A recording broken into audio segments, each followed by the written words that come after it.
Bueno, buenos días a todos. La verdad que es un placer estar aquí. Pasé por el puente colgante, vi un poquito de este lindo entorno que tienen. Agradezco a los organizadores, al Consejo Asesor Local, a Richardín particularmente, con quien intercambiamos muchos mails, bueno, y a la gente nuestra del INTA y a todos ustedes que se acercaron aquí para escuchar lo que Fernando y yo teníamos para contarla y para dialogar con ustedes, que me parece que es la parte, por lo menos de parte nuestra, más divertida, porque lo que decimos ya lo conocemos.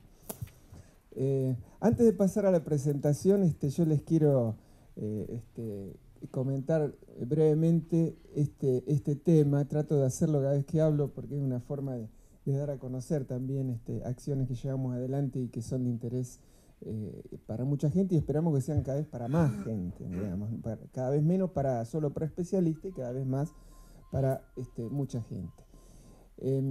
Este es el cuarto Congreso Internacional de Servicios Ecosistémicos en los Neotrópicos. Los neotrópicos es básicamente América del Sur, no se trata de temas tropicales, es una distribución biogeográfica, pero es prácticamente América del Sur.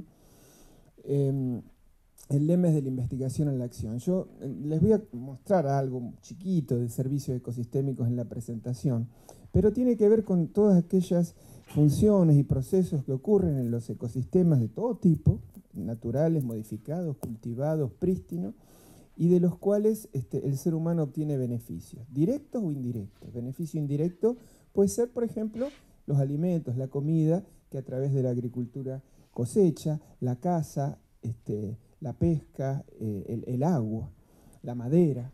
Indirectos, la regulación del clima, la protección de los suelos, la conservación de los recursos genéticos, la provisión de procesos de filtrado y de depuración de residuos.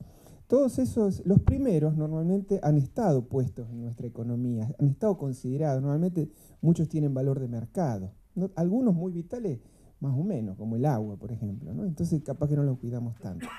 Otros han sido ignorados, pero sin embargo, cuando esos servicios se deterioran, sufrimos las consecuencias en términos climáticos, ambientales, de pérdida de recursos naturales. Entonces, la idea de este concepto de servicio es poner todo en la ecuación para que el desarrollo sea realmente sustentable y que podamos dejar hacia el futuro una tierra igual o mejor a la que recibimos, ¿no? Eso es, así chiquito, acotado, es el desafío de este concepto de servicios ecosistémicos. El congreso se va a hacer en Mar del Plata, del 30 de septiembre, 1 y 2 de octubre.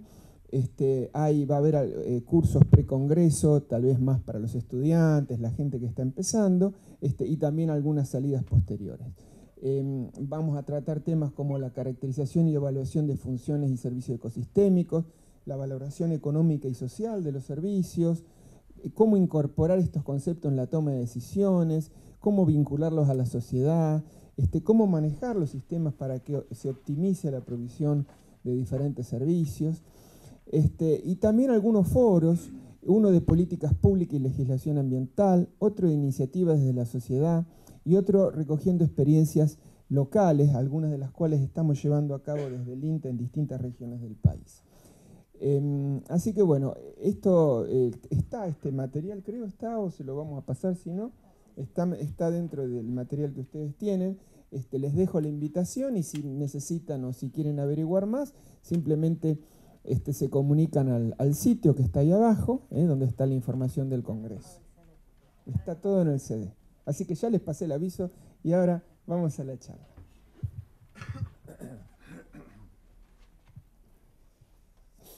Bueno, entonces este es un poquito el tema que me pidieron que traiga acá y que realmente yo, escuchando a Fernando, que me perdí un poquito al principio, digo, estuvieron piolas la gente de acá de Necochea, porque, digamos, por un lado, trabajar, enfocar en cómo hacer bien la agricultura para cumplir con esa demanda de la sociedad de alimentos y a la vez hacer que sea un proceso ambientalmente sano y socialmente equilibrado, pero además charlar un poco es salir un poco del lugar donde estamos haciendo la agricultura y mirar un poco el entorno general de donde estamos implantados como sociedad, y donde prácticas que en algún lugar pueden ser apropiadas, tal vez en otro no lo sean. O sea, un poquito tenemos, desde la mirada rural, desde el sector que nosotros trabajamos, obviamente no vamos a entrar en cuestiones urbanas, pero tenemos un poco esa doble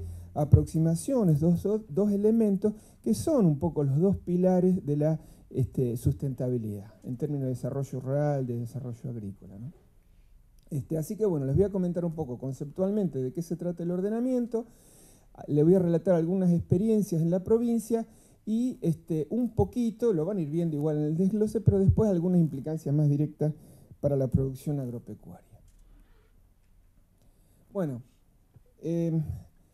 aquí un poquito en esta caricatura ilustra, ¿no? Mirando un mapa de un territorio, cómo diferentes actores, ¿no?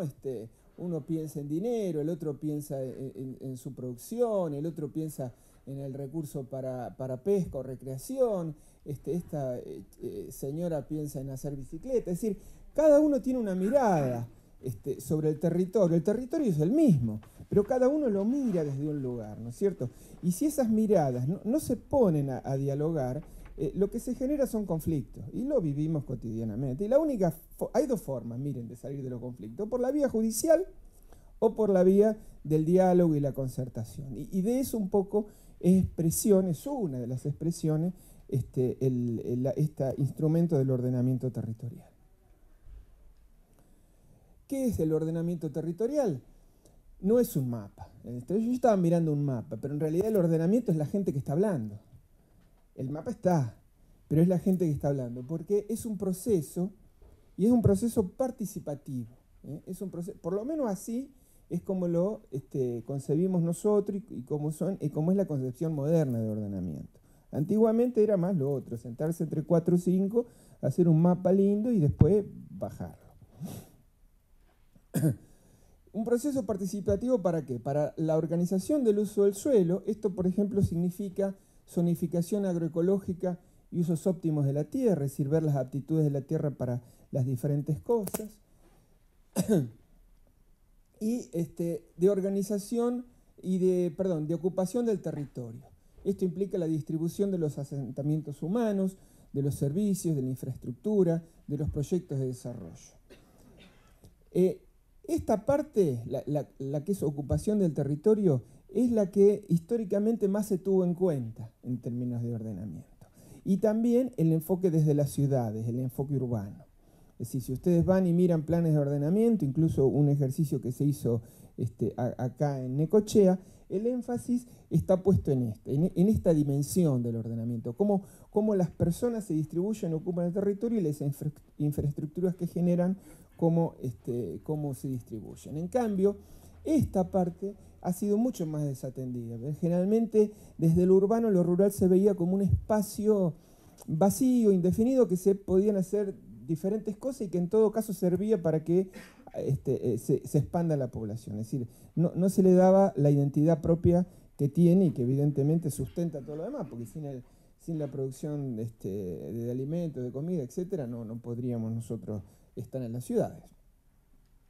Entonces, estas dos cosas se deberían hacer considerando las características ecológicas, socioeconómicas, culturales y político-institucionales. Fíjense que no es solo lo ecológico, es decir, dónde puede hacerse cada cosa. Eso es muy importante, porque si uno hace algo en un lugar que no puede, hace una agricultura en una zona con 30% pendiente, sin ninguna medida de sistematización del suelo, evidentemente ahí va a tener un proceso erosivo.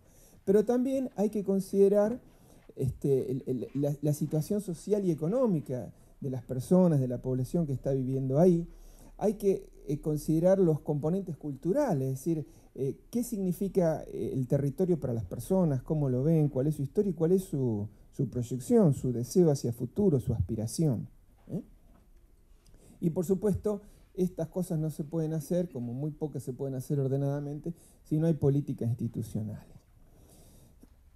Todo esto entonces, idealmente, en función de una visión compartida de desarrollo de ese territorio, que sería como el primer ejercicio democrático a realizar, es decir, generar espacios, sitios, etcétera, donde las personas organizadas y sueltas de un territorio puedan un poco dialogar y discutir y ver cómo quieren ese territorio a futuro. Por eso usamos a veces esta metáfora de la mesa del ordenamiento territorial, donde la tabla es el territorio, y por lo menos en la construcción de ese territorio tienen que ser tenidos en cuenta 4 tipos de actores. Es decir, los actores políticos, que son los que tienen la responsabilidad social otorgada por la comunidad de gerenciar estos procesos, la comunidad en sí misma, porque la participación democrática no se agota en votar, hoy día está aceptado, digamos, que tiene que haber un compromiso más allá. Los actores económicos son algo así como el motor de todo esto, porque son los que hacen mover la máquina de la producción y del desarrollo, y los actores científicos, que como recalcaba Fernando en la charla, tenemos la responsabilidad de generar el conocimiento, la base técnica, para que todo ese proceso pueda hacerse con el mejor conocimiento disponible. Recién ahí arriba de esa mesa uno entonces podría poner las tortas, digamos, diseñar los programas y proyectos de un modo ordenado y que no colisionen unos con otros. Bueno, ¿y para qué lo hacemos? Obviamente es un instrumento del desarrollo sustentable, sostenible, que uno lo puede pensar como un desarrollo que equilibre 3 componentes: crecimiento económico, salud ambiental y equidad social. Es un poco eso, está también en la base conceptual, formal del INTA como institución, es decir, aportar a estos 3 elementos. ¿Cuáles son los requisitos para impulsar un proceso de OT en la escala de municipio o en cualquier escala? En realidad, lo que pasa es que nosotros trabajamos mucho con la escala de municipio. Primero tiene que haber decisión política. Uno la puede empujar también, ¿no?, desde abajo, pero en algún momento el componente gubernamental lo tiene que tomar. Tiene que haber una normativa, y la hay en la provincia de Buenos Aires, mejorable. Me preguntaban los muchachos en el intervalo sobre las normas. Siempre son mejorables las normas, pero normalmente cumplimos bastante en baja proporción las que ya tenemos, tiene que haber información y soporte técnico, que es más el rol del sector científico-tecnológico, y tiene que haber participación social, como dijimos antes, para que haya un proceso realmente genuino de ordenamiento. ¿Cuál es el marco legal que tenemos en la provincia de Buenos Aires? Bueno, primero, o en general, ¿no es cierto? Primero la Ley General del Ambiente es de 2002, que prevé un ambiente sano, equitativo, etcétera, como un poco expresión de ese artículo de la Constitución que se incorporó en 2004. Después, la Ley Provincial de Política Ambiental de la Provincia de Buenos Aires, anterior a esta, y bastante anterior, pero muy todavía vigente, el Decreto Ley 8912 de 1977 de Ordenamiento Territorial y Uso del Suelo.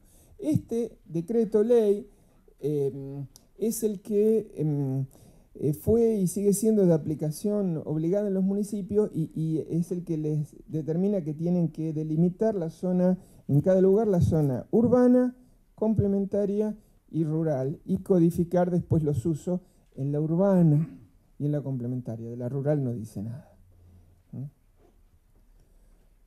Pero de todos modos, con sus limitaciones, carencias y diferente modernidad en su concepción, todas prevén el ordenamiento del territorio, algún nivel de coordinación entre nación, provincia y municipios, porque obviamente si no esto es muy difícil, y la participación de algún modo y con alguna diferente énfasis en la participación de los diferentes actores sociales.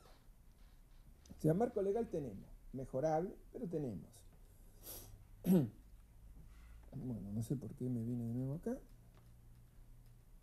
Bueno, les voy a comentar ahora algunas de las acciones que estamos haciendo o apoyando desde el INTA. Seguramente no son las únicas, pero deben ser la mayoría, que estamos impulsando desde el INTA en términos de ordenamiento territorial en la provincia. ¿Tapo alguno ahí? Me parece que sí, ¿no? A ver, me corro un poquito más. Gracias, Oti.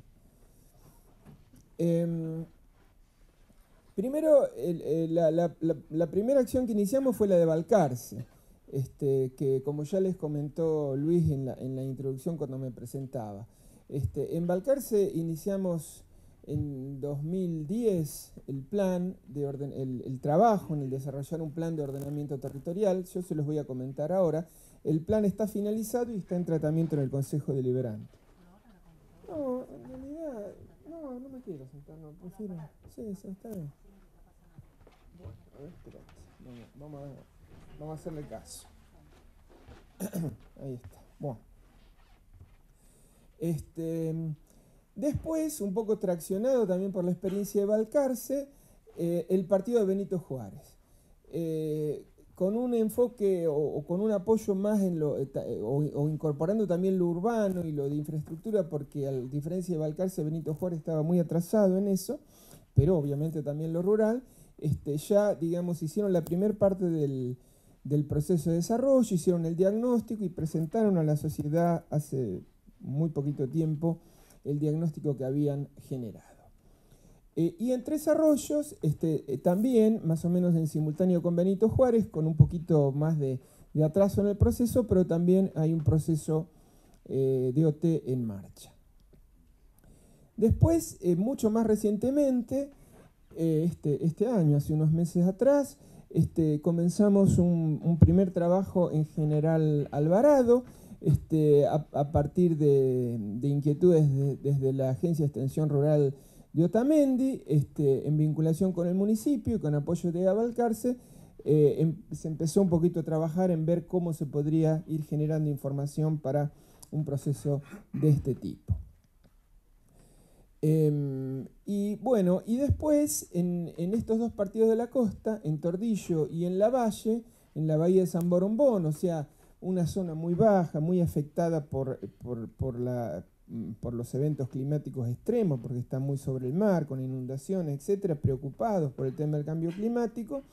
También nos escribieron al director regional para solicitar el apoyo nuestro, y ahí fuimos y se dictó una capacitación, y hay un interés por las autoridades políticas y algunos sectores también de la sociedad que participaron en esto, en impulsar algún proceso de ordenamiento territorial. Por supuesto, como estamos en un periodo en que va a haber pronto elecciones, etcétera, todo esto se plantea y después se ve también en función de si hay o no cambio de autoridades, cómo queda. De todos modos, nuestra intención, por supuesto, es que estas sean políticas de Estado, vamos a decir que más allá de cuál sea el signo o el partido que gobierne, puedan dejar bases que sigan para adelante en cualquier tipo de gobierno que haya. Bueno, ahí en amarillito son algunos proyectos que presentamos para tratar de cubrir esto, y las tres de abajo son áreas piloto del proyecto nacional de ordenamiento territorial que tiene el INTA en el marco del programa de recursos naturales, gestión ambiental y ecorregión. Y las otras se van a incorporar luego. La otra iniciativa importante, que engloba un poco las experiencias que yo les mencioné recién, es la creación de una red de municipios para el ordenamiento territorial en la provincia de Buenos Aires. Se llama RedMod. Generamos un sitio en internet que bueno, no está ahí abajo, pero es redmod.com. Esto tuvo bastante impulso en 2013. Esos son los partidos de la provincia que participaron. Hicimos 3 o 4 encuentros. Y lo impulsamos, no estábamos solos en esto nunca estamos solos, siempre estamos con otras instituciones.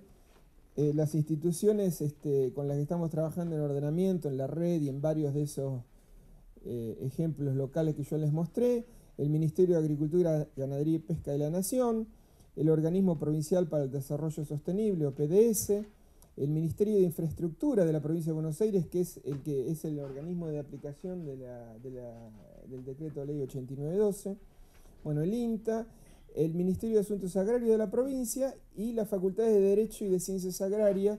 La Facultad de Ciencias Agrarias es la que está en Balcarce y conforma la unidad integrada, y la Facultad de Derecho se sumó tempranamente a estos procesos, aportando un poco la mirada legal y los componentes en ese sentido, ¿no es cierto? Bueno, el objetivo de esta red es fortalecer las capacidades y la articulación de los municipios de la provincia de Buenos Aires en materia de planificación y ordenamiento territorial, un poco lo que expresaban los representantes municipales en estos talleres era que ellos estaban muy habituados a viajar a La Plata para gestionar, y eso lo tienen que seguir haciendo sin duda, pero no tenían tantos espacios horizontales de encuentro para discutir entre iguales, vos cómo estás abordando esto, cómo te manejas acá, que por ahí no conocían la reglamentación que se estaba trabajando en el municipio de al lado y estaban empezando otra nueva. Entonces, bueno, esto, digamos, lo vieron muy bien. El instrumento político que nosotros pensamos para vincularlo era una carta de intención, que es el instrumento formal más liviano que hay, digamos.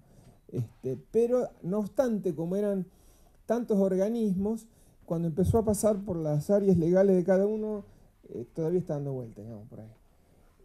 Pero igual la red está, tal vez cometimos el error el año pasado de no seguir adelante esperando que salga la carta de intención que ya salía, pero bueno, como ven ustedes por la primera diapositiva donde le mostraba a los municipios, los municipios están trabajando. Bien, ahora les comento apretadamente la experiencia de Balcarce. En Balcarce el plan se llama Plan de Ordenamiento Ambiental Territorial Rural. Un poco largo, pero un poco expresa los distintos componentes que tiene. Obviamente territorial, pero también un componente importante en lo ambiental y un enfoque desde lo rural, que es un poco el aporte innovativo o innovador que nosotros hacemos junto, por supuesto, por ejemplo, con el OPDS de la provincia de Buenos Aires. Bueno, en esta diapositiva un poco lo que se ve arriba son las organizaciones, los organismos que firmamos el convenio de cooperación técnica para llevar adelante el plan, el OPDS, es decir, el Organismo Provincial para el Desarrollo Sostenible, es el organismo de ambiente de la provincia, el OPDS. El INTA, el municipio, la Facultad de Agraria y la Facultad de Derecho. Pero además, todas estas instituciones en mayor o menor medida aportaron a lo largo del proceso o en alguna de las partes del proceso. La Secretaría de Ambiente, la Subsecretaría de Agricultura Familiar, la Facultad de Arquitectura, Instituto de Geología de Costa, la Escuela de Posgrado nuestra, CONICET, Asociación de Ingenieros Agrónomos, Educadores de Balcarce, estas son organizaciones locales. UTN, INTI, la Autoridad del Agua de la provincia, la ONG de La Brava, una de las localidades del partido, la Asociación de Riego Pampeano, importante en esta zona, bueno, la Dirección de Cultura, la Facultad de Ingeniería, Ciencias Veterinarias, el Ministerio de Asuntos Agrarios, el Ministerio de Infraestructura, obviamente, que es el organismo de aplicación de la ley. Un equipo grande, es decir, casi 90 personas, mitad permanentes y mitad aportando en algunos aspectos. ¿Cómo fue el proceso temporal en Balcarce? Bueno, primero obviamente los acuerdos políticos, institucionales y la constitución del equipo técnico. Eso es casi básico, es decir, las distintas partes un poco comprometen, bueno, fulanito va a trabajar de esta institución, fulano, y se arma un equipo interinstitucional que se pone en marcha, ¿no es cierto? La firma del convenio y también nosotros no queríamos dejarlo solo en el nivel ejecutivo porque no queríamos que cuando hubiera un cambio eventual, no lo hubo, pero si había un cambio de signo político que quedara esto solamente, digamos, sujeto a eso. Entonces lo presentamos en el Consejo Deliberante y fue declarado de interés por todas las bancadas y bueno, eso le dio también otra sustentabilidad.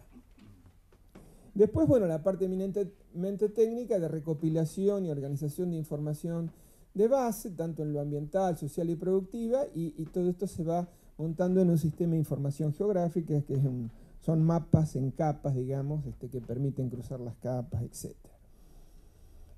Después, entre 2010 y 2011, se hizo un proceso importante de consulta social, que tiene que ver con el componente participativo que yo les comentaba. A partir de eso se hicieron los lineamientos básicos del plan y se desarrolló la propuesta del plan y de los programas que el mismo contiene. Eso se elevó al intendente municipal a fines de 2012. Después se volvió, nos convocó de nuevo el Consejo Deliberante para ver cómo estábamos, a pesar de que ya lo habíamos elevado. Bueno, fuimos, hicimos una nueva exposición en el Consejo Deliberante en abril de 2013. Después, claro, cuando estaba en el Ejecutivo Municipal, a pesar de que el Ejecutivo había asignado, y no poca gente, al plan, pero había un montón de otra gente del equipo municipal que no lo conocía, y bueno, y eso suele ocurrir, o que lo conocía muy poco. Entonces se hizo un taller con todos los componentes del Ejecutivo Municipal para que lo conocieran, lo vieran cómo integrarlo en sus políticas, etc. Y bueno, y desde 2014 el plan está en análisis y a consideración del Consejo Deliberante en la Comisión de Planeamiento.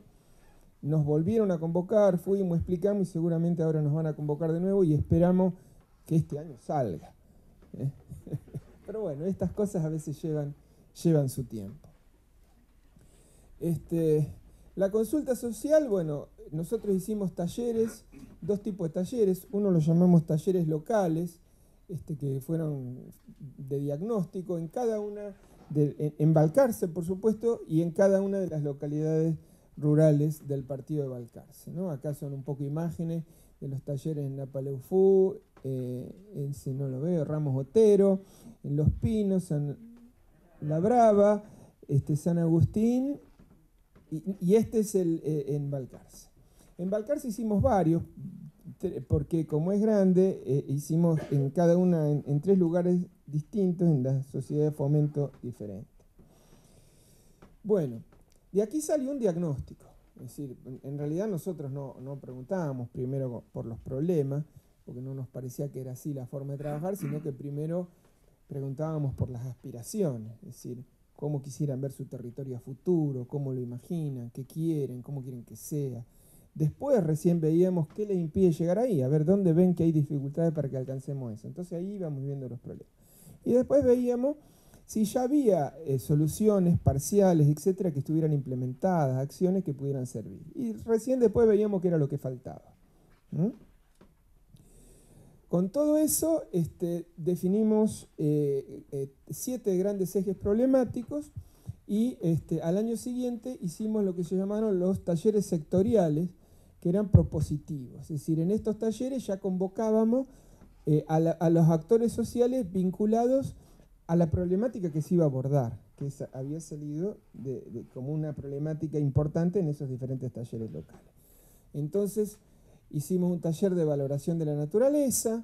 Aquí vinieron desde personas interesadas puramente en la naturaleza, asociaciones conservacionistas, etcétera, pero también asociaciones de turismo rural, de recreación, y también apicultores, porque la apicultura es una de las producciones que requiere de una cierta diversidad natural para poder sustentar la producción de miel. Otro eje fue el de producciones intensivas.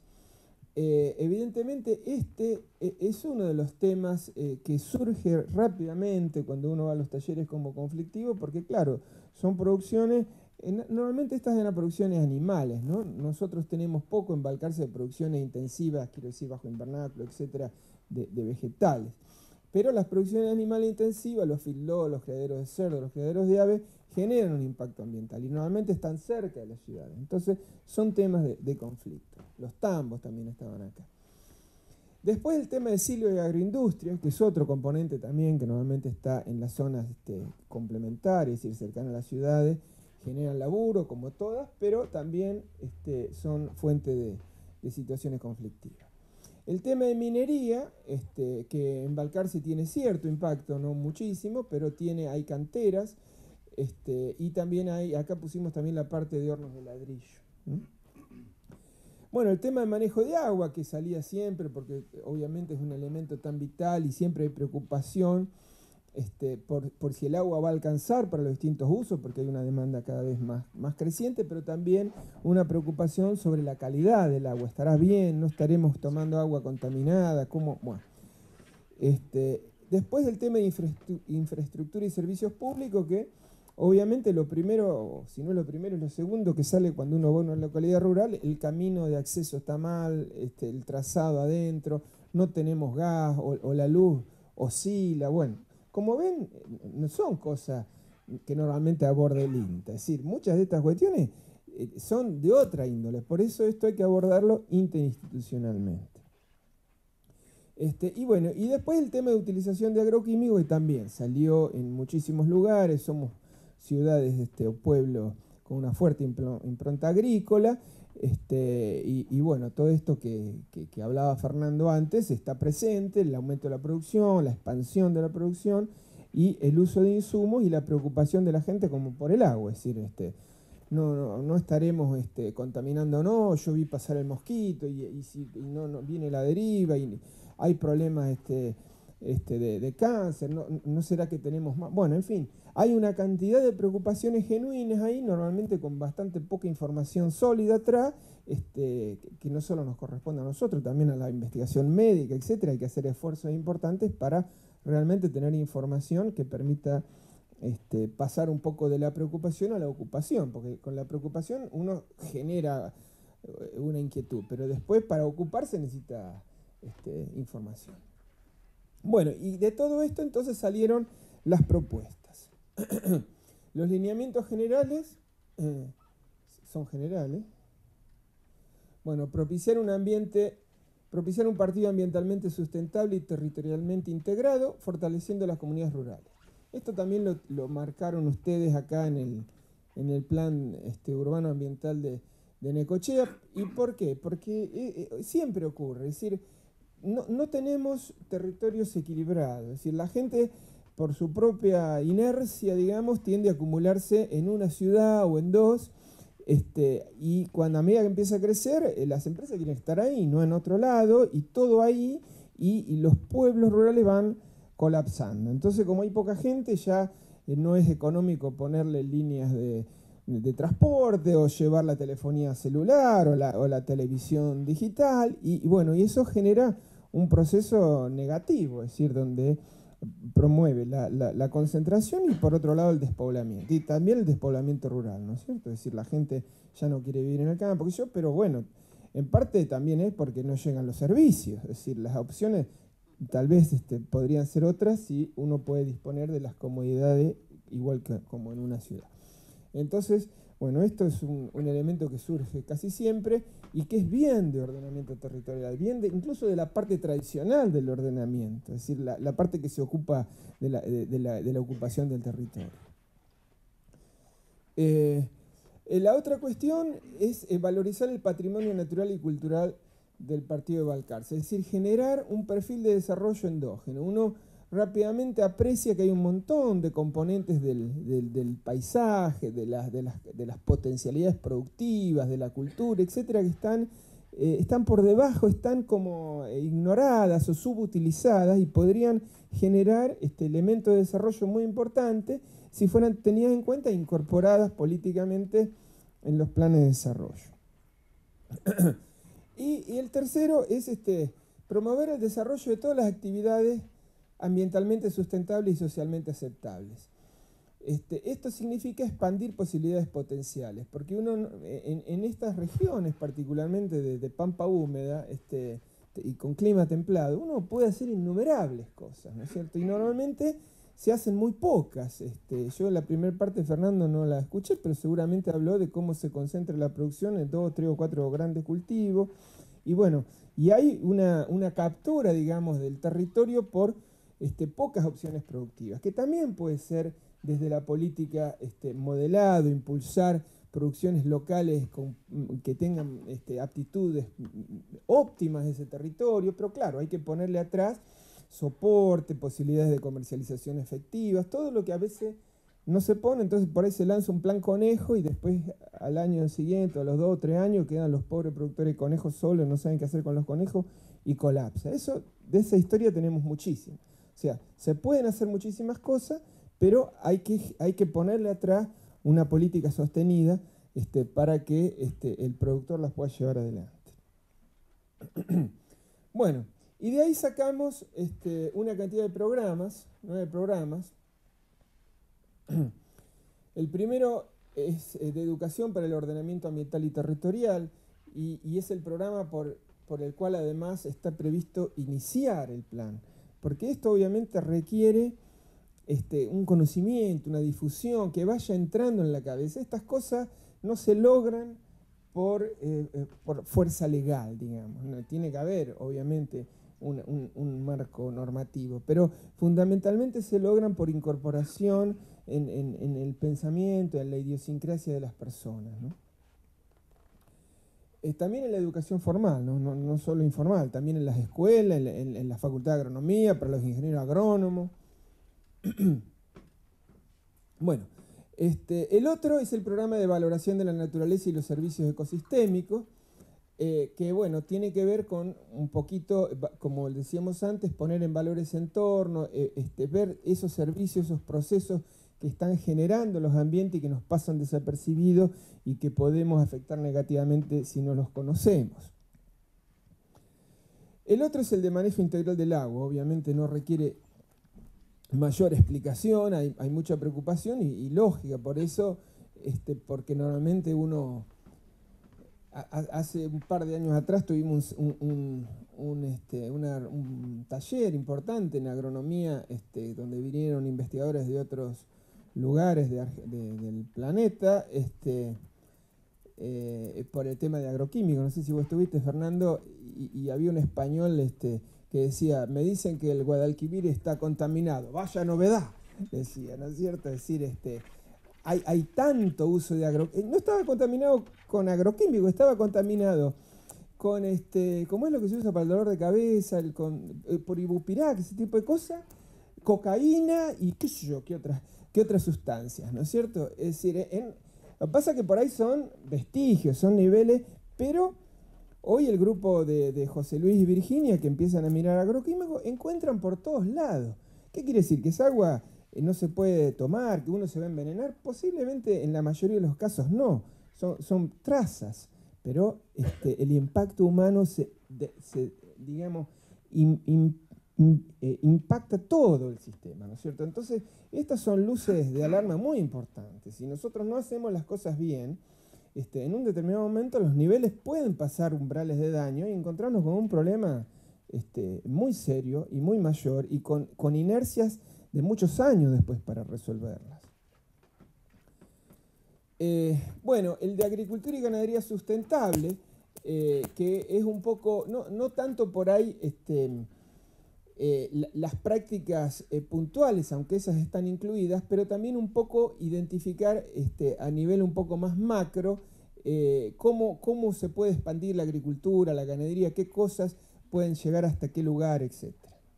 No solo por la aptitud del suelo, sino por la vocación de las personas y el bienestar y la demanda social. El de emprendimientos productivos, intensivos y familiares, que tiene que ver con las producciones intensivas, que fue uno de los temas emergentes. El programa de producciones agroecológicas como un proceso evolutivo de la producción de insumos hacia una producción más basada en la inteligencia, un poco como recalcaba Fernando, y que en algunos lugares directamente tiene que ser sin productos químicos. El programa de infraestructura y servicios, que tiene que ver con todo lo que yo les decía de caminos, salud, vivienda, etc. El de plantas de silos e industrias procesadoras de grano, porque es un poco las industrias más importantes que nosotros tenemos, o de alimentos que tenemos en Balcarce. Y el ambiental minero y de actividad ladrillera. En el plan, estos programas están presentados a grandes rasgos. Cada uno de estos, si se implementa el plan, necesita un trabajo. Es decir, si se aprueba el plan, ahí realmente vamos a tener que ponernos a trabajar en serio. Porque esto es un marco, te da una guía. Es un plan. Un plan es grandes lineamientos hacia adelante bajo un marco conceptual y técnico. Además de esto, hay tres instrumentos transversales. Uno es el Sistema de Información Ambiental Territorial, es el Sistema de Información Geográfica donde todo esto se vuelve. Y que le permite, como nos dice nuestro secretario de producción, que cuando venga un productor a preguntarle, che, yo puedo poner acá un criadero de cerdo, entonces él se fija y te dice, sí, acá sí, no, acá no. Acá sí, pero de esta manera y con esta tecnología y hasta tantos animales. El observatorio ambiental, que tiene que ver, marcaba Fernando la importancia del monitoreo. El monitoreo es clave para tomar decisiones, es decir, en cualquier nivel, ¿no? En cualquier nivel, desde la producción en un lote, un criadero de algo, la economía de mi casa, una región, un país, una provincia. Es decir, tenemos que tener indicadores que nos vayan marcando cómo vamos y que nos permitan hacer los ajustes. ¿Para qué? Para no llegar a los problemas, ¿no? Bueno, ahí planteamos un instrumento que debería estar como separadito del organismo de aplicación, un poco más independiente, con más participación de las ONG, de la universidad, etcétera, que vaya viendo cómo vamos y sea capaz de prendernos luces amarillas, verdes o rojas según la situación. Y después, un paquete, un conjunto, esto es enorme el alcance que puede tener, digamos, hoy día se usa muy poco, de instrumentos económicos para promover el desarrollo sustentable. Es decir, tomar decisiones políticas en el marco de lo económico para orientar el desarrollo requiere tener instrumentos que desestimulen algunas cosas y estimulen otras cosas. Después vos tenés los márgenes donde esto está prohibido y esto está permitido. Pero dentro de eso hay una enorme gama de cosas que se pueden hacer mejor o se pueden hacer peor. Y de alguna manera los instrumentos que utiliza la gestión pública deberían servir para promover modelos más sustentables de desarrollo. Esto está poco aplicado. Hay un instrumento que se llama fondos ambientales, son fondos que tienen que ser transparentes, es decir, uno tiene que acceder a internet y ver, bueno, todas las tasas ambientales, multas, etcétera. Es todo esto y se está aplicando a promover esto y esto. Esto hay mucho desarrollo teórico, muy poca aplicación en el mundo, porque en general no nos gusta mucho mostrar y hacer público cómo se van usando los recursos. Pero, digamos, está junto con el monitoreo, es otro instrumento para permitir orientar los usos de la tierra o cualquier otra política que uno implemente. Bueno, ahora solamente 2 o 3 diapos para mostrar algo, pues si no esto parece pura letra, ¿no? Para mostrar alguna cosita, nada más, ¿eh? Estas son algunas imágenes del sistema de información geográfica, es decir, a uno le permite tener su territorio, lo puede mostrar de diferentes versiones, puede mostrar solo la parte política, solo la parte del suelo, la parte de agua, las poblaciones, las escuelas, etcétera, o puede juntar capas como están acá, ¿no? Y eso, bueno, es como elemental para poder tomar decisiones en el territorio. Otra cuestión crítica, por lo menos desde nuestra concepción, es identificar áreas claves en la provisión de servicios ecosistémicos. Esto está dentro del programa de valoración de la naturaleza y, por ejemplo, acá hay un mapeo, esto es una tesis de grado, bueno, es un mapeo de Balcarce donde con una metodología bastante sencilla, hoy tenemos ya procedimientos más afinados, pero se mapeó el territorio y se identificaron a través de los niveles de oferta de servicios ecosistémicos 4 grandes zonas. Las zonas que están en azul, que son todas las zonas de las sierras, y todos los cursos de agua están en azul también, son zonas muy críticas para la provisión de por lo menos 2 o 3 servicios ecológicos importantes, ¿no? La provisión de agua superficial limpia, la recarga de acuíferos, la provisión de valores culturales, estéticos para la recreación, el futuro, etcétera, y la conservación de biodiversidad, porque son los espacios que quedan, digamos, dentro de un enorme mar agrícola, donde todavía está la naturaleza presente. Entonces, estas zonas azules no deben ser forzadas desde el uso agrícola para tener un poquito más de producción, en zonas que además no son las mejores para producir desde el punto de vista, sino que tienen que ser orientadas especialmente a proveer estos servicios. Alrededor de esas hay unas zonas celestitas. Estas son las lomadas periserranas. Es decir, son suelos ondulados que están al pie de las sierras con bastante pendiente, muy importantes en la recarga de acuífero, porque mucha del agua que baja entra por ahí a las napas, y recuerden que todos nuestros partidos dependen del agua de las napas para tomar y para casi todos los usos, para regar. Pero también son suelos muy fértiles, de los más fértiles que tenemos. Entonces, ¿qué significa ahí? que la producción agropecuaria que hagamos ahí, si bien siempre tiene que ser sustentable, pero ahí tiene que tener particular cuidado, porque ahí todo exceso, todo mal proceso va a generar o erosión de suelo o va a generar contaminación de napas.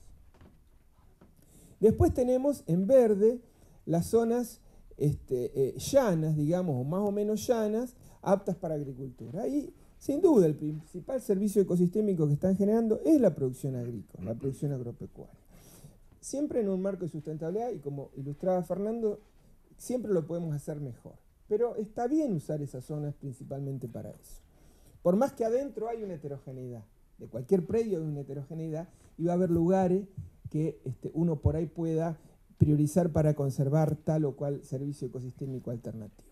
Y después, en amarillito, las zonas ganaderas, que son campos más bajos, etcétera, donde ahí hay ciertos servicios ecosistémicos que vuelven incluso a subir, porque empiezan a aparecer humedales, bañados. Los humedales, que desde la política tradicional del hotel lo que había que hacer era sanearlos, digamos, era rellenarlos, qué sé yo. Después realmente con la investigación se vio que proveen una enorme cantidad de procesos ecológicos de impacto, algunos casi directos.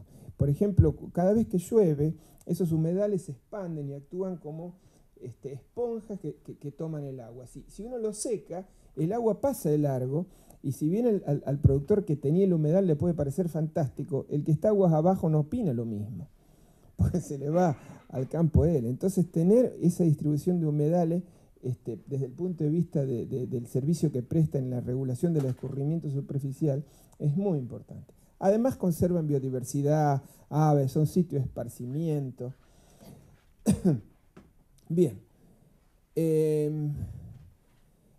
Otros ejemplos más agrícolas, ya por ahí aquí apuntando más a ese segundo título que puse de la importancia para la producción agropecuaria.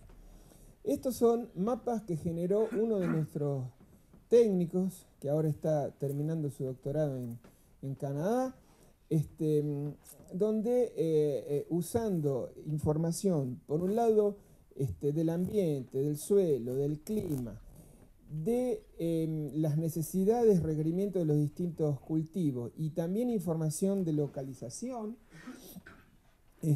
sacaba mapas de este tipo. Es decir, con una tecnología simple de semáforo, los verdes, esto es trigo corto en siembra convencional, los puntos verdes son de máxima aptitud, los puntos amarillos son de regular aptitud y los puntos rojos son de baja aptitud, y en los blancos no hay aptitud para trigo ciclo corto en convencional.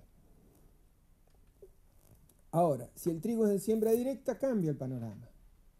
Ustedes fíjense, aumenta en general las zonas aptas, aumentan los verdes, los amarillos un poco, y aumentan mucho los rojos y se van hacia los campos bajos. Acá están las sierras de Balcarce, esta es la zona alta, y acá uno va hacia la Pampa deprimida, hacia la cuenca de Mar Chiquita, ¿no?, que termina en la Lúfera de Mar Chiquita. Estos son campos ganaderos, pero con la siembra directa, muchas de esas tierras puede hacerse agricultura. Ahora hay más riesgo. Esto se puede medir mucho más fino, ¿no es cierto? Pero a mí me parecía interesante estos mapas porque te dan una orientación de dónde cada uno está situado, porque por ahí uno elige otra opción y encuentra que es más apto para esa otra. Entonces son elementos para tomar decisiones y para mejorar la sustentabilidad y disminuir los riesgos ambientales. Otra cuestión, el tema de los agroquímicos, que en Balcarce, estoy seguro que en Necochea y en todos lados, es una preocupación. Entonces,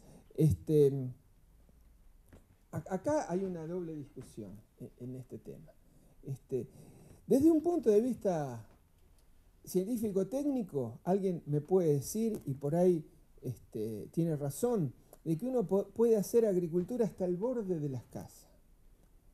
Sí, aplicás todo bárbaro, finito, qué sé yo, con las mejores condiciones ambientales, con los mejores productos, bueno, posiblemente no tenga impacto ambiental. Ahora, en la media no ocurre. Y además, aunque hagas todo finito, la persona que vive ahí al lado se pone muy nerviosa cuando ve un mosquito aplicándole al lado del parque de la casa. Entonces hay un doble juego. Por un lado es cierto que la tecnología permite disminuir los riesgos ambientales, pero también es cierto que la aplicación óptima se da solo en algunos casos. Te aumenta el viento y por ahí el tipo sigue aplicando, o en fin, qué sé yo, tantas otras circunstancias. Y por otro lado está la percepción social, que también hay que tenerla en cuenta. Y hay que tenerla en cuenta por dos razones. Uno, porque todos tenemos derecho a mirar, opinar y expresar y decir. Y otra, porque también cuando hay un conflicto hay dos formas, como dije antes, o el acuerdo social o la demanda legal. Y hoy una demanda legal, desde el punto de vista de la salud, la gana siempre el que la hace. Y hay casos y ejemplos. Porque la salud tiene prioridad en el derecho sobre la producción. Entonces, y además se aplica el principio precautorio. O sea, si hay una sospecha fundada de que puede haber un impacto, aunque no esté probado, el juez le da la razón al demandante. Entonces, uno tiene que tener en cuenta objetivamente todo el panorama para tomar decisiones en este tipo de casos. Por eso, digamos, normalmente se determinan zonas de exclusión y zonas de amortiguamiento alrededor de los puntos poblados, donde o se prohíbe el uso de agroquímicos o se regula con más rigor que en otros lugares el uso de agroquímicos. Estas son las zonas de amortiguamiento del partido de Balcarce. Esto es alrededor de la ciudad de Balcarce, de cada una de las localidades, Los Pinos, San Agustín, La Brava, Ramos Otero y Napaleufú, y alrededor de cada una de las escuelas. La zona de amortiguamiento en el concepto del plan nuestro no significa exclusión. Significa un uso solo con agroquímicos de banda verde, en condiciones ambientales seguras y con presencia de un profesional que se hace responsable si se aplica en condiciones no adecuadas. De todos modos, hay también zona de exclusión, no es que no lo hay, pero es mucho más pequeña, son 100 metros. Y ahí lo tenés, 350 metros en establecimiento educativo, 500 metros en área urbana, o el área complementaria, alrededor de la laguna 300 metros. No, no está en el Consejo Deliberante. ¿Por qué? Porque lo que está en el Consejo Deliberante es el plan de ordenamiento. Una vez que esté aprobado el plan, después baja esto que es la ordenanza de uso responsable de agroquímicos, que no solo regula esto, yo les pongo uno de los puntos que es más descriptivo, te regula por dónde pasan los mosquitos, dónde podés guardar los agroquímicos, dónde lo podés vender, en fin, una cantidad enorme de cosas, pero que hay que hacerlas. El tema de los depósitos de agroquímicos es crítico, es decir, cuando no hay planificación y vos tenés todo mezclado, vos te haces una casa hermosa y al lado te ponen, y al revés también ocurre, y te dice, pero yo estaba antes que el doctor hiciera la casa, te dice el chacarero que venía criando chancho hace 40 años. Y bueno, pero anda al juicio y le gana el doctor. Es un tema complejo, si no lo abordamos, lo que abordamos son los problemas legales después.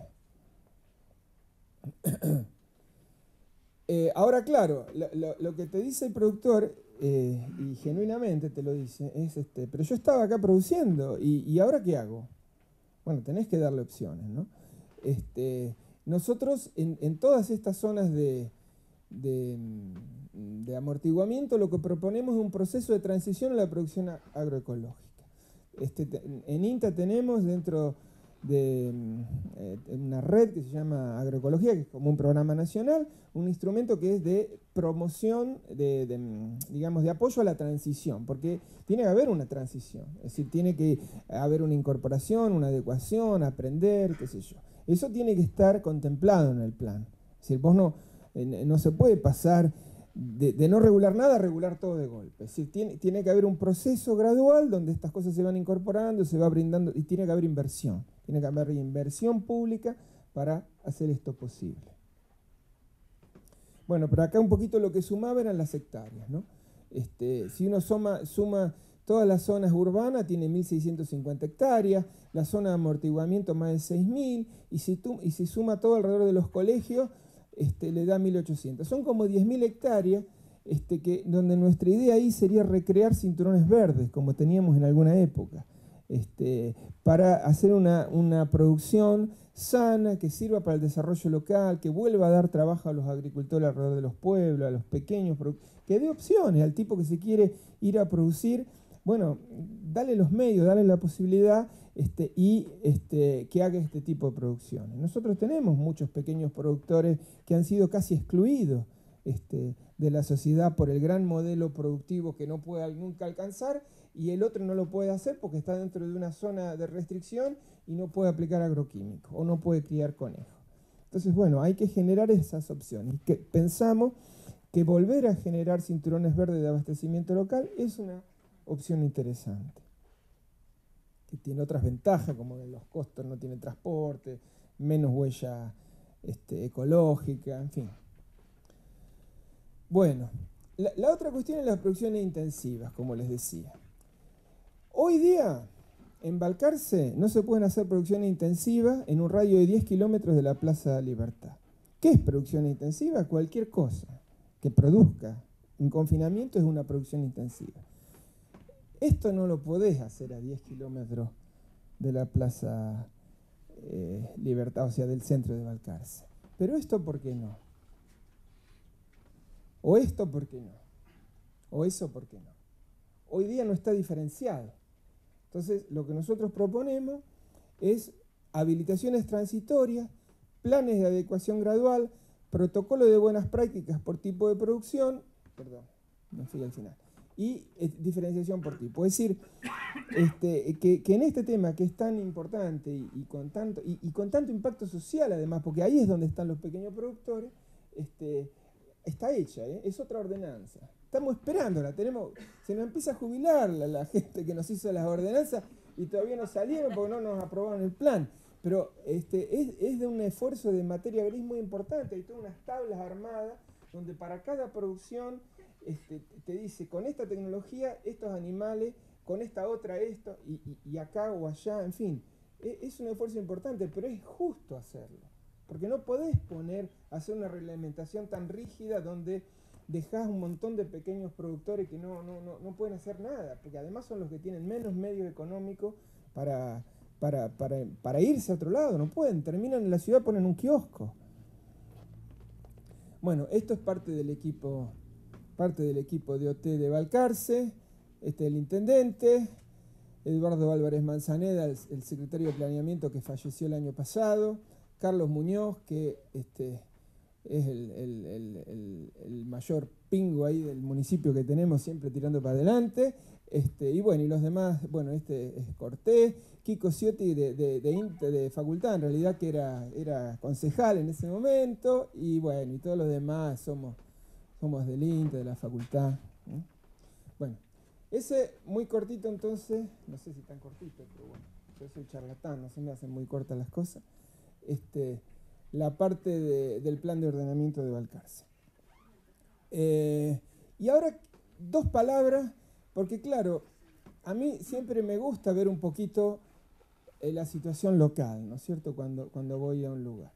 Y bueno, ya Luis me había hablado de que había habido un plan acá en Necochea que se llama Plan Urbano Ambiental, PUA. Entré a internet y encontré algo, y después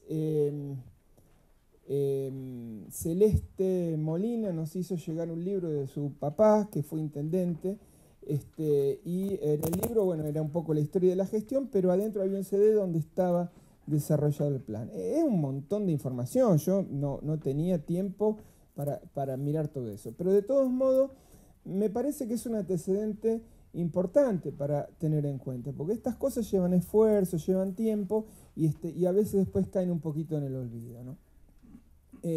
Este plan urbano ambiental, lo que yo leí es el plan, era de 2006. Después, ¿cómo se avanzó en eso? Yo realmente no lo puedo decir, lo podrán ver ustedes. Nada, me dicen. Bueno, es una picardía que no se haya avanzado nada, porque si bien cada propuesta tiene cosas para mejorar, pero significa también un esfuerzo de tiempo, de dinero, de materia gris, ¿no? Fíjense que ya aquí se hablaba de establecer una agenda de trabajo permanente, constituir un equipo interdisciplinario, como hicimos nosotros en Balcarce, generar la base de datos técnica y la información, el primer paso que hicimos después de hacer el equipo técnico, desarrollar el instrumento de gestión estratégica, que aquí lo denominaban Código de Desarrollo Sostenible, y determinar el modelo de política territorial a través de un sistema de instrumentos de gestión, donde hay también programas, etc. Si uno despliega, lo mira, digamos, el trabajo, tiene una caracterización general, hicieron talleres participativos, como hicimos nosotros en Balcarce, desarrollaron lineamientos estratégicos, ahora los van a ver, son 3 y están buenos, plantearon objetivos específicos y después una cartera de programa y proyecto, más o menos parecido a lo que hicimos nosotros allá. Bueno, acá, digamos, es un plan que es, como lo dice, urbano-ambiental, o sea, no recoge lo rural, o muy pobremente lo recoge lo rural, pero define sí, ámbitos donde considera las poblaciones rurales, La Dulce, Clarás, Fernández y Santa Marina. Y por supuesto un montón de otros entornos, por supuesto toda la parte de playa, toda la parte de puerto, etc., ¿no? Ahí hay algunas imágenes de los talleres, esto estaba en internet. Y me pareció interesante ver algunos elementos del diagnóstico, ¿no? Por lo menos desde la perspectiva más ambiental. Inequidad y pobreza urbana. Esto, no sé, vamos a requerir eones para que no lo tengamos más, porque realmente, como decía Fernando, esto requiere política, etc., pero además una evolución de conciencia.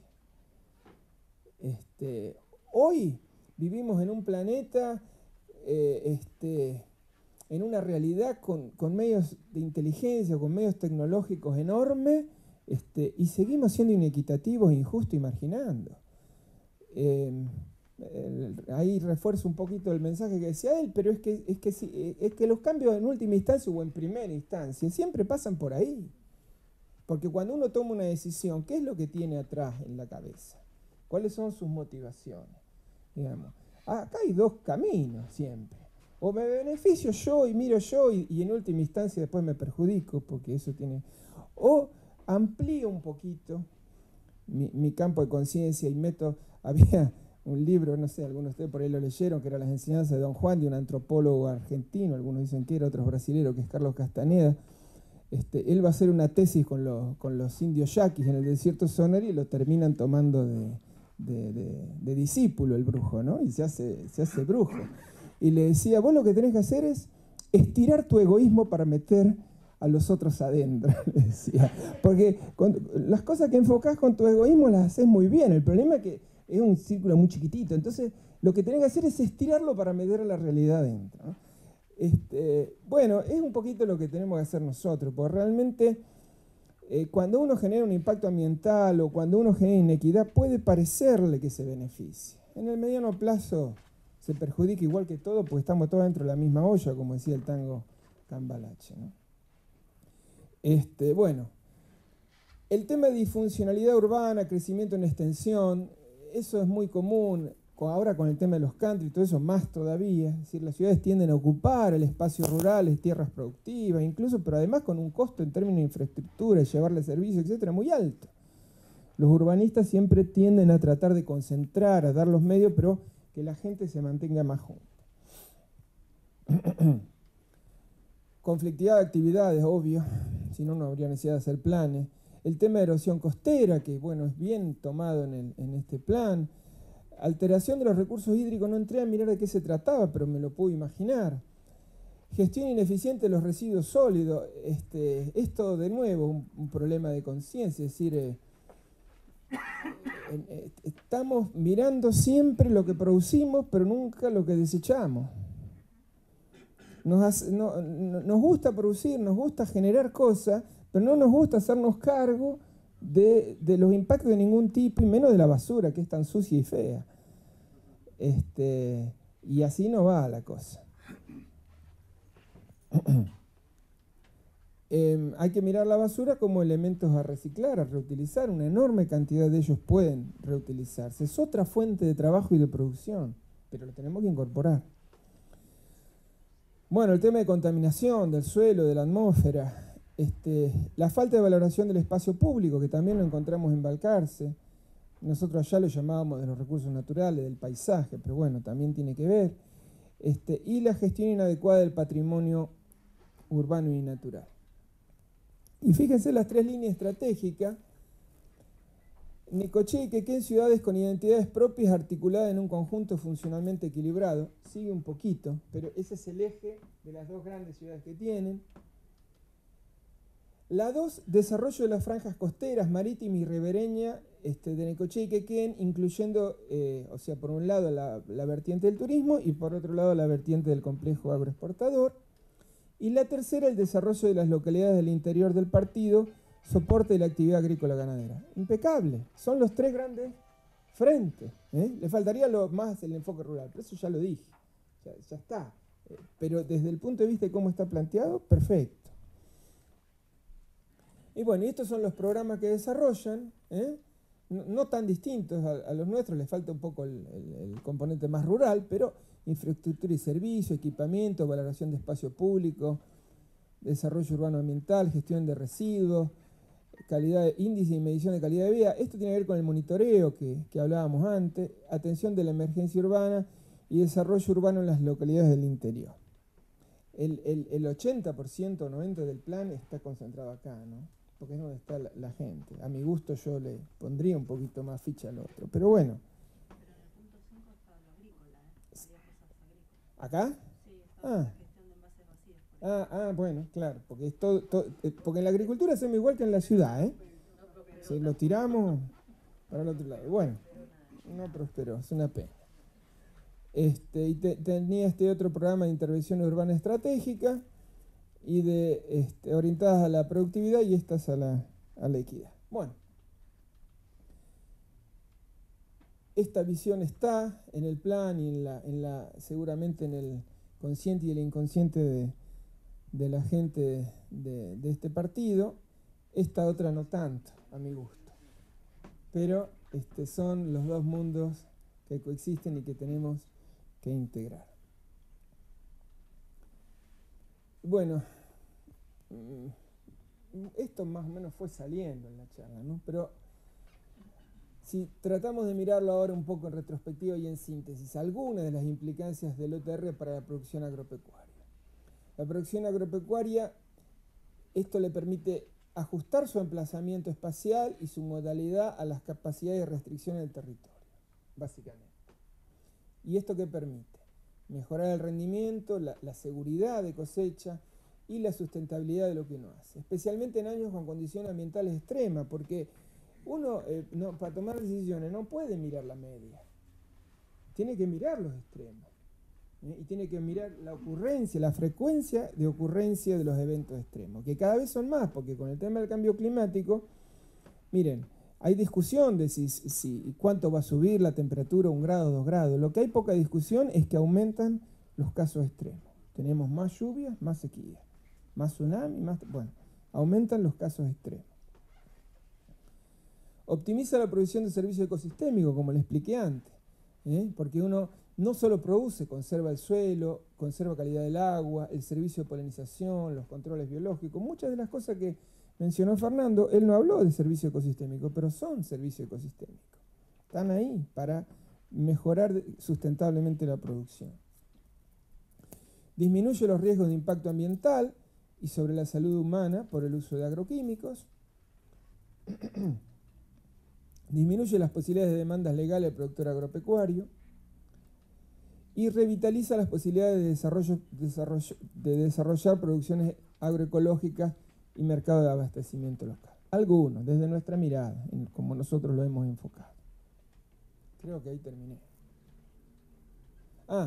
Bueno, esta es una guía, ahora viene la bibliografía ilustrada, visual.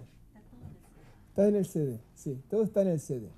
Esta es una guía para el ordenamiento territorial en la escala de municipio que hicimos con nuestros compañeros del Ministerio de Agricultura, del OPDS, de la FAO, que la tienen ahí, está en versión también escrita. Esto es más aplicado, digamos. Y después, más a nivel de libro, dos contribuciones importantes, de valoración los dos son libros colectivos, ¿no? De valoración de servicios ecosistémicos es de 2011, los compiladores son los mismos en los dos, La Terra, Llovalle y Paruelo, Unidad Integrada Balcarce, Universidad Nacional de San Luis, Universidad de Buenos Aires. Acá compila toda la información importante que había en servicios ecosistémicos desde autores locales, ¿no?, en ese momento, y algunas de esas líneas han seguido en desarrollo, y acá un poco vuelca todo eso en términos de uso para el ordenamiento territorial. Los dos están en versión internet y ahí tienen las citas para si los quieren consultar. Y con eso terminé.